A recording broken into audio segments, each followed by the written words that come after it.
Hello everyone, and welcome to Astrology on the Couch. If you know me at all, you know that YouTube is something that I'm really trying to get into. I really don't have time to be doing. I really don't super enjoy doing. I'm a podcaster, I like to podcast, but I understand the value of having videos, so I'm working on incorporating them more into my practice. And I understand that if I make it super easy, allow myself to sit on the couch, just use my phone, it'll certainly happen. So that's what we're gonna be doing today in the comfort of my living room. I hope that you all enjoy it as much as I enjoy filming it. So we are talking about Rahu and Ketu today. And so what are Rahu and Ketu? If you are newer to sidereal Vedic astrology, keeping in mind I study Vedic astrology, Rahu and Ketu are the karmic nodes of the moon. So they're not technically planets, but they are shadow planets, and they certainly have an influence on the world at large, including our personal birth charts, okay? And so Rahu represents forward-moving karma. It's something that we're supposed to be focusing on in this life. Wherever it's placed in your birth chart, that's going to indicate that you are going to feel obsessive about that area of life. You're going to really put a lot of attention and awareness on this area of life. It's going to be something maybe you can't feel like you can get enough of. Now, Ketu is something that you've completed lives and lives before. When you come into this life, wherever Ketu is in your chart, it's going to come easily for you. It's going to feel natural for you. It's as if you've done it a million times before. And so it's not going to require as much of your energy and your effort, okay? Ketu represents separation, isolation, cutting things off, separation. So it's a very spiritualizing node when we think about the idea of non-attachment, right? We're separating ourselves from something. We can understand that we are not what we own. We are not the relationships that we have. We are not our name or our body. We're something else. Ketu can also literally separate us from things in our life as part of some lesson in life. Rahu brings things to us. It's much more materialistic. It can give us fame, it can give us fortune. It, again, makes us obsessive about getting and attaining something. So that's a little bit about Rahu and Ketu. Now, these nodes transit every 18 months. And so what is a transit? A transit is where the planets are positioned as we speak right now. So we have our natal birth chart, which is an impression of the stars that are fixed and they don't change. And then we have the transits, which are how the planets continue to move and churn in the cosmos and affect our natal birth chart as well as the world at large. So Rahu and Ketu stay in a sign for about every 18 months. And this month, in September 19th, those karmic nodes are going to move into the sign of Taurus and Scorpio, where they really love to be. They do super well in these signs. So the last time that Rahu and Ketu were in these signs was in 2001 to 2003. So if you can remember, there was a lot of conflict in the Middle East at that time.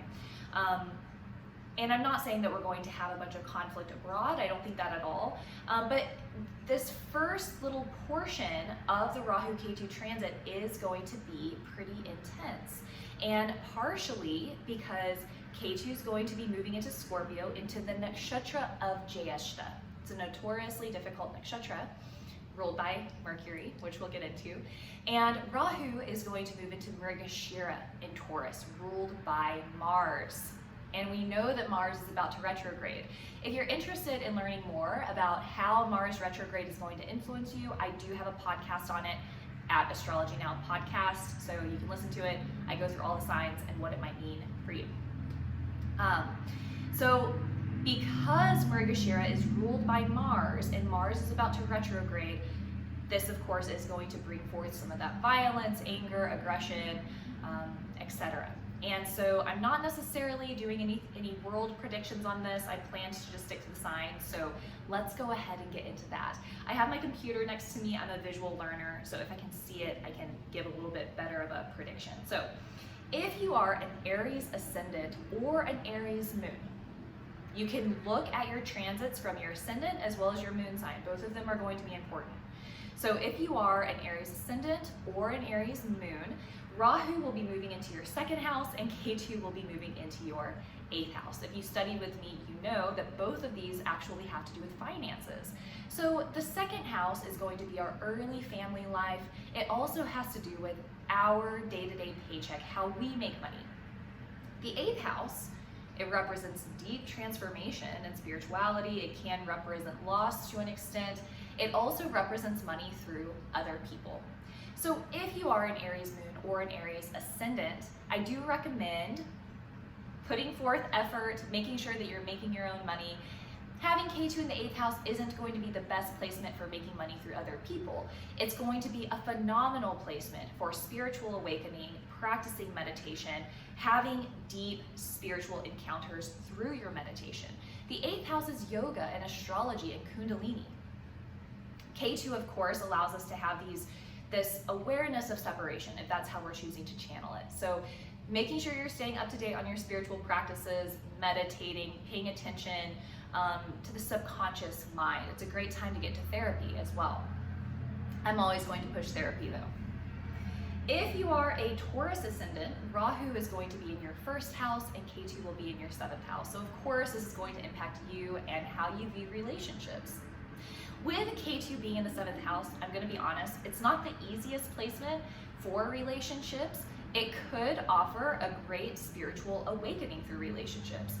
If your relationship has been on the rocks, I recommend meditating with them, implementing spirituality, maybe reading sacred texts together, trying to add some element of spirituality to that partnership.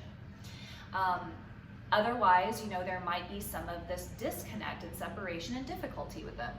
Having Rahu in the 1st house is wonderful for your own personal development, developing intimacy with yourself, and learning more about what your purpose is here on this earth. The 1st house is a Dharma house. What are you meant to do? If you are a Gemini ascendant or a Gemini rising, I'm smiling because I know so many Geminis, they're always in my life. Rahu is going to be in the 12th house and Ketu is going to be in the 6th house. So, this is a very spiritualizing axis. Having Rahu in the 12th, pay attention to your dreams. I think interesting messages are going to come through for you. It's an excellent placement for traveling. Of course, COVID may prevent some of that, but hopefully within this next 18 months, we'll have the opportunity to travel. Again, paying attention to your dreams. There may be some sleep disturbances throughout this transit. Ketu in the 6th, please be mindful of your health. Definitely take care of your wellness. I just had Ketu through the 6th and, there was some other stuff going on too, but just be careful in advance. Get on a health kick now. Drink plenty of water. Get plenty of sleep. If anything comes up, get it checked out. Don't let it be nebulous and mysterious. If you are a Cancer ascendant or a Cancer moon, Rahu is going to move into the 11th house. Thank goodness. Ketu is going to be in the 5th house. So they've been in that tougher axis of 12th and 6th. Finally, some relief in the 11th and the 5th. So this is a fantastic time for utilizing your creativity. I do recommend doing some element of spiritual practice. I think it's going to help turn some of that creative energy for you. Certainly a great time to write because the 5th house is the house of publications. The 5th house is also the house of children. There might be some difficulties if you have children. Your kids may feel a little bit more distant from you, and maybe that your kids move out this year. With Rahu being in the 11th, this is phenomenal for meeting powerful people, meeting influential people, maybe making new friends who are really important to you and help you with your gains, because the 11th house is the house of network circles, community, organization, and great gains. So great year for gains. Meeting new powerful people. If you get an opportunity or somebody reaches out to you, take them up on it because it's probably going to be a good opportunity. If you are a Leo ascendant or a Leo moon, Rahu will be in your 10th house. Ketu is going to be in the 4th. So this is a phenomenal transit, I believe. I think that it's going to be wonderful for career, giving emphasis on the career and power through the career. Ketu in the 4th, of course, may be pulling you out of your home. You may be spending so much time in the outer world working that maybe you're a little bit less connected to your home life. It may even mean that you move. If you have a family and kids, just make sure that you're working on that balance between home and work, because You're going to get a lot of opportunities to be outside of your home, and your family's going to miss you. So please be sure to hold up that balance. If you are a Virgo ascendant or a Virgo moon, Ketu is going to be in the 3rd house and Rahu is going to be in the 9th house. I should have said this earlier. Keep in mind, they're always going to be 7 signs apart.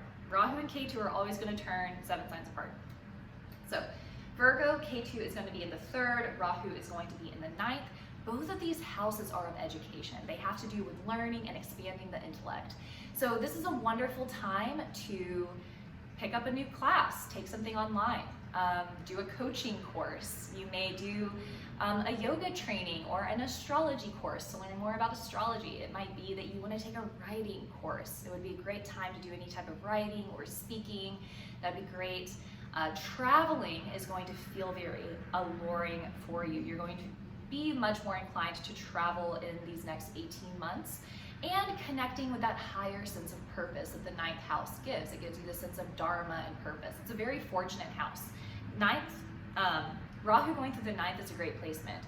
Now, Ketu being in the 3rd, I am going to say there might be some unwanted short distance travel. You might find that you're traveling around locally a little bit more than you're wanting to. Be careful in your short distance travel. Make sure that your tires are full of air, you've got gas, all of that good stuff. Sorry, there's like a fly, and I'm not going to edit this, so you guys are going to see that.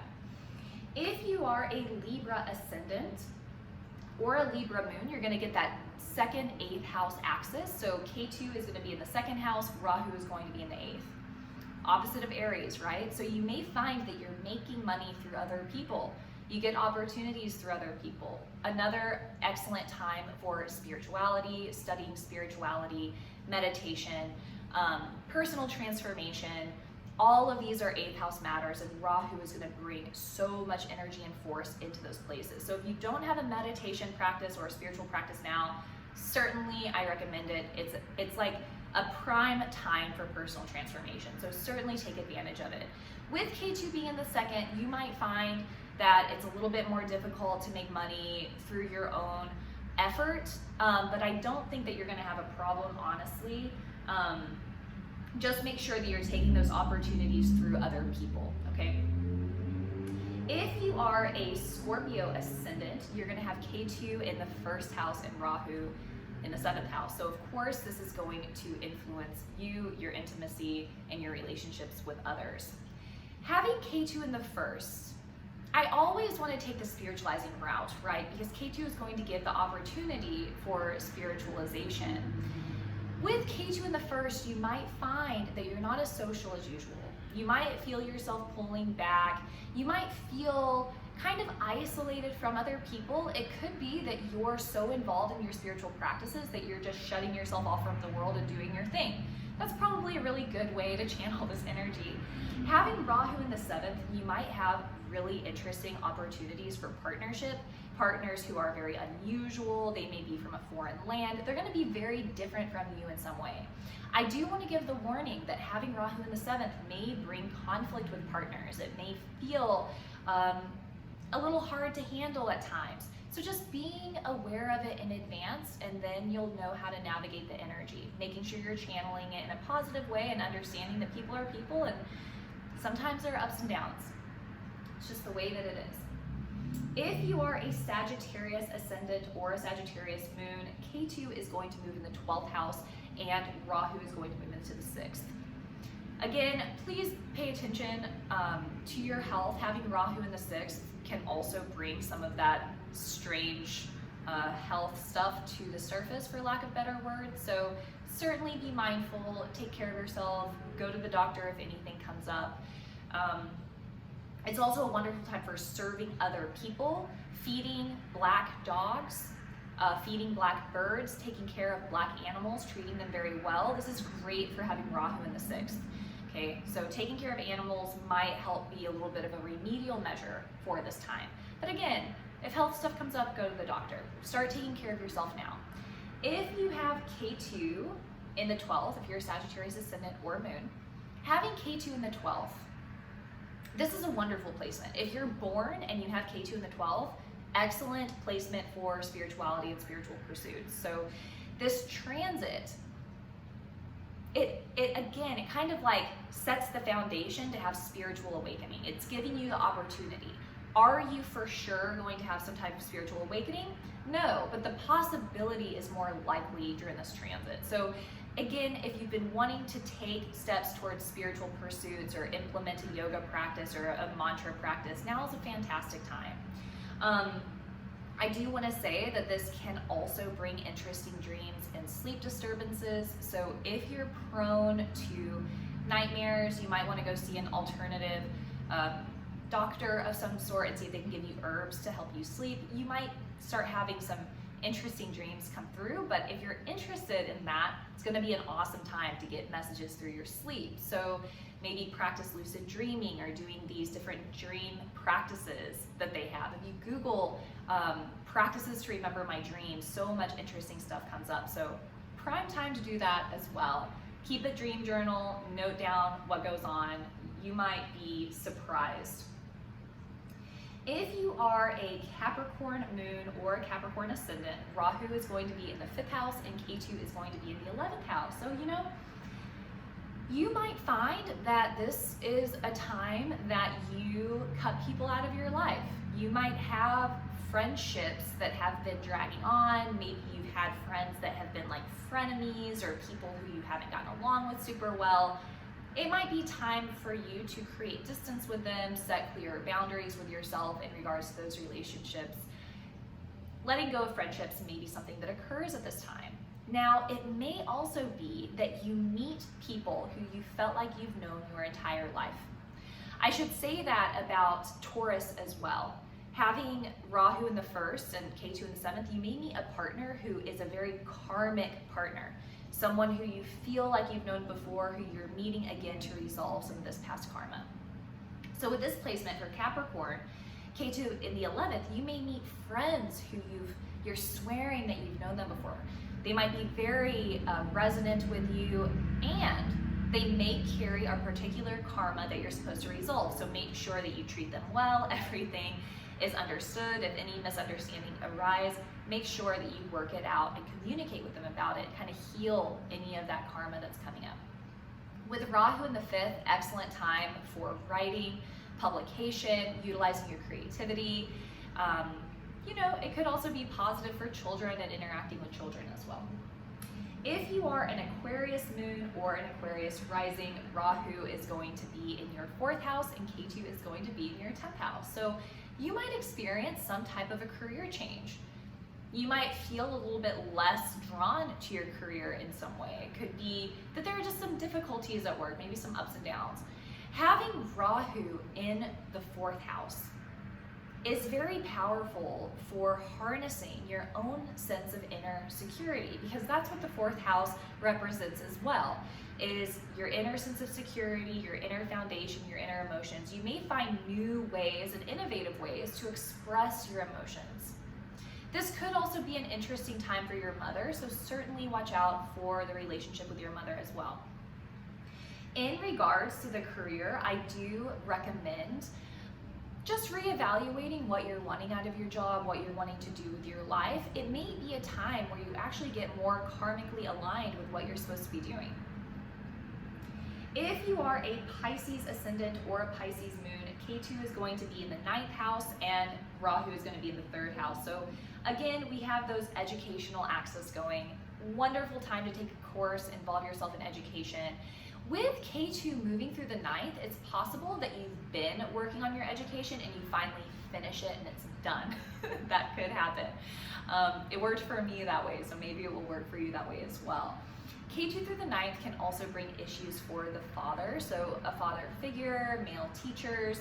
Avoid any conflict with them. Make sure that they're staying up to date on their health and taking care of themselves. With Rahu in the 3rd, it is an excellent time for doing any type of course that's going to enhance your skills. So use your hands, craft, create something. Take an online course for music or philosophy, just something to, again, hone those skills and learn something new that's fun. Because it feels like you've been putting forth a lot of effort into your education for like a lot of usefulness and practicality, and it might be time to put that effort into something that's more fun and enjoyable, something that's more of like a hobby. So I hope that this was helpful. This was Rahu and Ketu through the signs with astrology on the couch. So if you would like more of this, please like it, let me know if it was helpful for you, if you learned something new, and I hope that you have a wonderful day. Again, my name is Christine Rodriguez, and I am the host of Astrology Now podcast. Thank you so much.